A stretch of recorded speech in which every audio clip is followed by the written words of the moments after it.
আজকে তোমাদের সাথে শেয়ার করব নিরামিষ ঘুগনি রেসিপি। প্রথমে মটরটাকে 10-12 ঘন্টা মতো ভিজিয়ে রেখেছিলাম।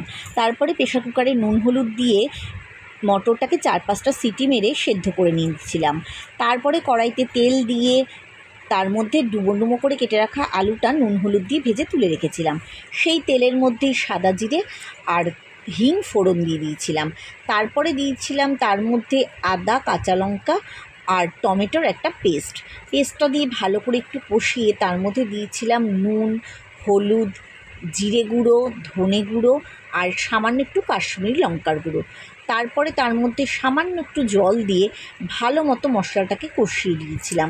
মশলাটা যখন ভালো মতো কষে যাবে তখন দেখবে মশলাটা থেকে তেল ছেড়ে যাবে, তখনই বুঝবে মশলাটা ভালো মতো কষানো হয়ে গেছে।